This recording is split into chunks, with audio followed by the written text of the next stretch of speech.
Olá, de volta. Notem como esta obra tem algo de Georges de Quirico, da pintura metafísica, e notem como ela é também intencionalmente afrodisíaca, não é? Algo até ligado diretamente com a história dos chifres de rinoceronte. Continuamos com os retratos de Marie-Thérèse, como este aqui. A menina diante do espelho, uma Marie-Thérèse maternal que regula o espelho para se mirar, né? Que é Marie-Thérèse, não temos dúvida, se vocês já conhecem o pequeno cabelo dela aqui, ó, né? O modo como ela penteava o cabelo de lado, aí está. Mas esta pintura pode ter sido criada por Picasso a partir da admiração de um artista belga chamado Antoine Wirtz, um artista simbolista, né? Seriam antecedentes dos surrealistas lá no século XIX, um artista romântico, simbolista, de meados do século XIX, que retrata aqui um vanitas. A Belle Rossini seria uma pintura vanitas. O que é isso? Uma citação da Septuaginta bíblica, vanitas vanitatum memento mori, ou seja, vaidade das vaidades, lembra-se que tens que morrer. No caso, a Linda Rossini, que contempla a caveira, o seu futuro, a sua morte. Trágico e estranhamente belo, não é? Para uma pintura não convencional do passado. Quer dizer, Picasso faz a mesma coisa, porém de maneira formalmente ou esteticamente diferente. No caso, a menina que regula o espelho, ela me parece grávida, inclusive, e ela tem linhas e decorações, heranças talvez do cubismo sintético, mas veja que a fonte de Picasso, a sua fonte estética, sempre foi a arte africana. Vou mostrar a vocês uma série de fotos que vai impressionar muito para se entender essa relação. Observem, aqui uma pintura festiva das negras de Mali, norte da África. Né? Uma pintura livre, incrivelmente moderna. Né? Se vocês pensarem assim, como essa estética de pintura corporal, não sei se Picasso conhecia, né? Mas como elas se parecem com os projetos estéticos da pintura de Picasso agora no surrealismo. Notem esta, por exemplo. Né? O que leva um negro africano a se pintar assim com barro colorido? Né? Seria uma maquiagem tribal, né? Um processo festivo, celebrativo de alguma divindade, alguma representação peculiar da sua cultura. Picasso está interessado apenas nessa visão estranha, que pode ser intencional ou meramente arquetípica, não é? Acho que essa tela, então, Menina Diante do Espelho, é também uma das grandes obras-primas de Picasso dessa fase surrealista. Está entronizado no Museu de Arte Moderna em Nova York, onde há uma sala inteira, uma coleção fabulosa dessas pinturas. Notem aqui, continuando essa visão, portanto, de relações com a arte selvagem, as artes primitivas, não é? Aqui está um outro exemplo. Essa máscara esquimó do povo Cavaquut, da Colômbia Britânica, é feita em osso de baleia. Não preciso mostrar as evidências dessa relação. Não é? Não quero dizer que Picasso a viu e a copiou. É aqui uma relação acidental que eu encontrei em um livro. O dia que eu vi essa máscara, eu fiquei impressionado. Me parece que eu estou vendo um Picasso. Não é? E procurando nas pinturas dele, vi essa relação que eu acho muito evidente.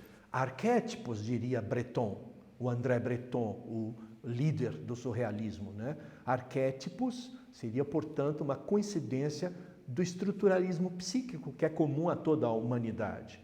E como estas pinturas surrealistas são sempre manifestações do inconsciente e são movidas por intenção de manifestar o inconsciente, né? E o inconsciente tem o seu dominante, que é a libido, a sexualidade.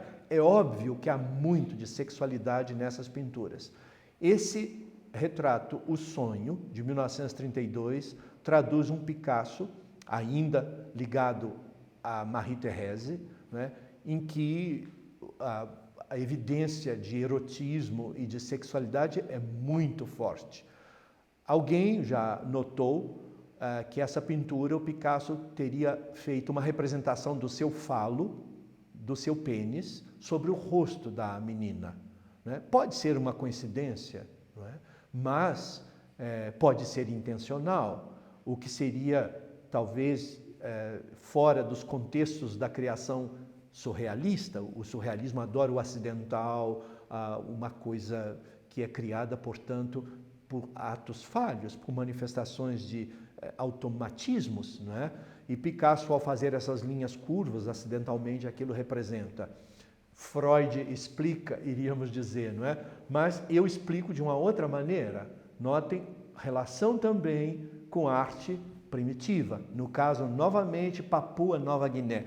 Me parece que o arquetípico dessas pinturas de Picasso se vinculavam muito com essa região da Oceania, que é as ilhas de Papua Nova Guiné. No caso aqui, essa máscara crânio, é o nome que se dá a ela, dessa cultura Kerawa,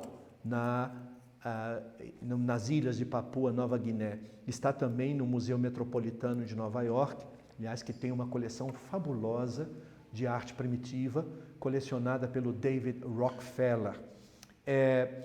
Repare que os olhos dessa máscara crânio se assemelham muito àquela possível pênis representado no rosto da moça adormecida que sonha, né?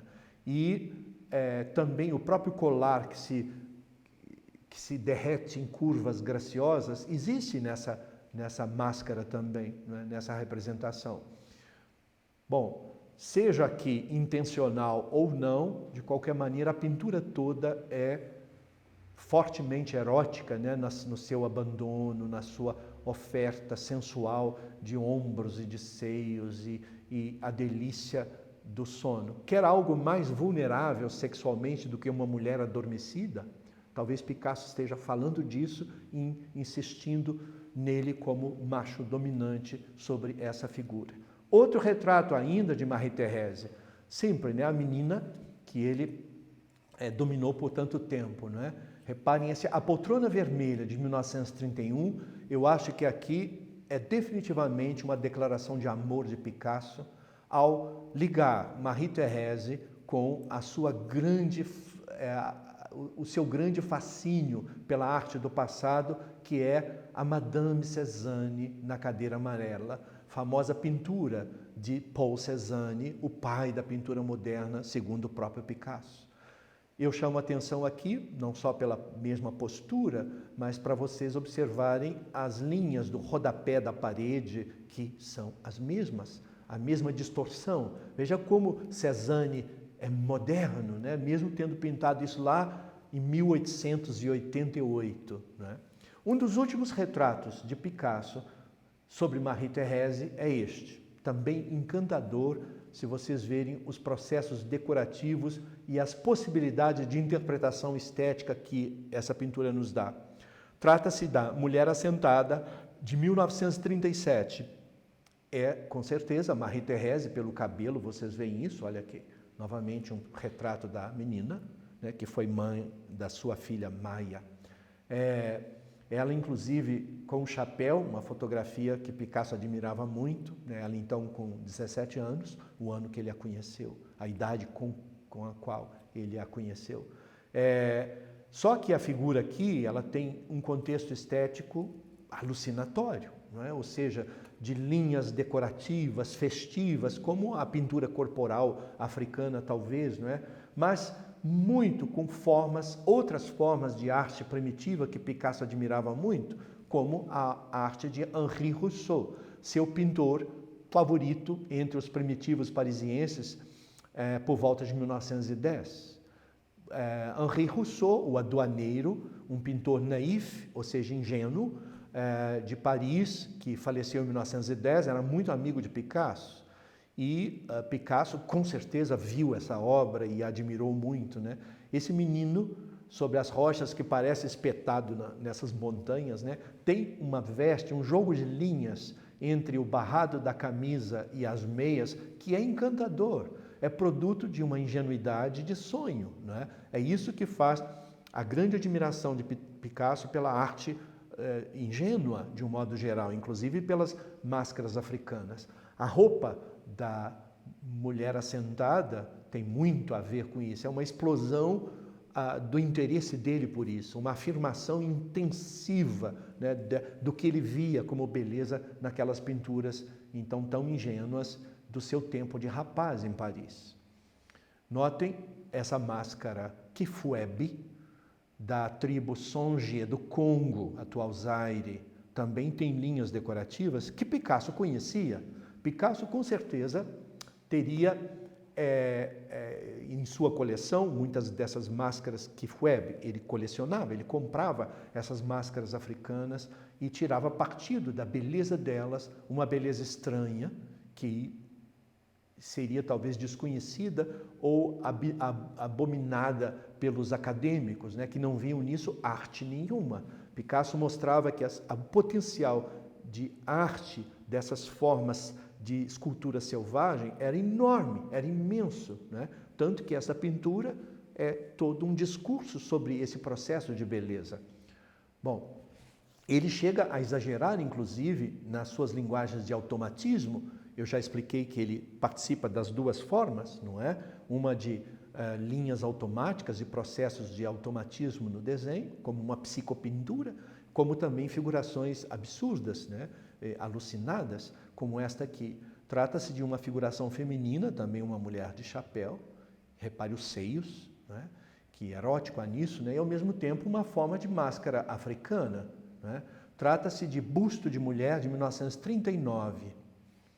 Esta pintura tem relações muito fortes com essa arte da cultura Songhai do Congo, né?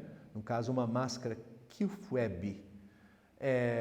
As linhas curvas que projetam o rosto em direção à boca, esse nariz formalmente tão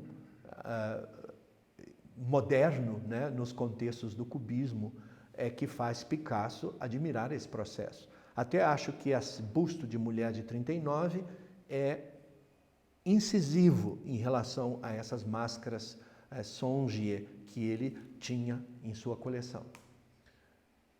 Uma outra pintura que se relaciona com essa arte da cultura africana está aqui, ó, não é?